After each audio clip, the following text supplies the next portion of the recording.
നിങ്ങൾ ആരെങ്കിലും ആവേശം എന്ന് പറയുന്ന മൂവിയിലെ കുട്ടി എന്ന് പറയുന്ന ക്യാരക്ടറിനെ ശ്രദ്ധിച്ചിട്ടുണ്ടോ?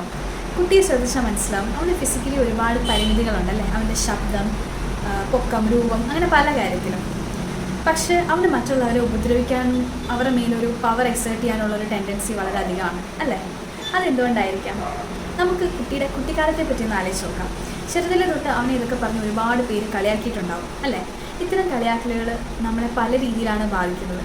ചിലർ വളരെയധികം ഉൾവലിവും, ഇനി മറ്റ് ചിലരാവട്ടെ അവർക്കൊരു വാശിയായിട്ട് മാറും. ഈ വാശി എന്ന് പറയുന്നത് തന്നെ ചിലരൊരു ഹെൽത്തി ആയിട്ടുള്ള വാശിയായിരിക്കും. ഞാൻ നല്ല രീതിയിൽ ജീവിച്ച് കാണിക്കും, ഈ പറഞ്ഞതൊക്കെ ഞാൻ മാറ്റി പറയിക്കും എന്നുള്ള പോലത്തെ ഒരു വാശിയായിരിക്കും. എന്നാൽ മറ്റ് ചിലരിൽ അത് വളരെ അൺഹെൽത്തി ആയിട്ടുള്ള വാശിയായിരിക്കും. പ്രത്യേകിച്ച് ലോകം മുഴുവൻ അവർക്കെതിരാന്ന് വിശ്വസിക്കുമ്പോൾ എല്ലാവരെയും ഉപദ്രവിക്കാനുള്ളൊരു ടെൻഡൻസി ആയിട്ട് അത് മാറും. കുട്ടി അത്തരത്തിലുള്ളൊരു വ്യക്തിയാണ്.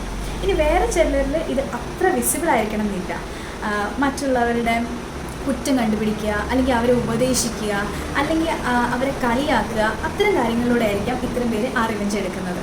അതുപോലെ തന്നെ ചിലരിൽ ഇത് ഭയങ്കര അസൂയായിട്ടായിരിക്കും. അതുകൊണ്ട് തന്നെ മറ്റുള്ളവരെ അംഗീകരിക്കാതിരിക്കുക, അവരുടെ കഴിവുകളെ കൊച്ചാക്കി കാണുക, അങ്ങനെയും ചെയ്യുന്നവരുണ്ട്. ഇനി വേറൊരു കാറ്റഗറി ഉണ്ട്, മറ്റുള്ളവരോട് നല്ല രീതിയിലായിരിക്കാം പെരുമാറുന്നതും സംസാരിക്കുന്നതും ഒക്കെ, പക്ഷേ ഉള്ളിൽ മറ്റുള്ളവർക്ക് എന്തെങ്കിലും ഒരു പ്രശ്നം വരുന്നത് കാണുമ്പോൾ ഒരു സന്തോഷം ഉണ്ടാവും. ഈ പറഞ്ഞ പ്രശ്നങ്ങളൊക്കെ മുന്നേ ഉണ്ടായിരുന്ന ഒരു വ്യക്തി എന്ന നിലയിൽ പറയാണ്, നിങ്ങൾക്കും ഈ പറഞ്ഞ കാര്യങ്ങളൊക്കെ ഉണ്ടെങ്കിൽ നിങ്ങളത് വർക്ക് ചെയ്ത് മാറ്റണം.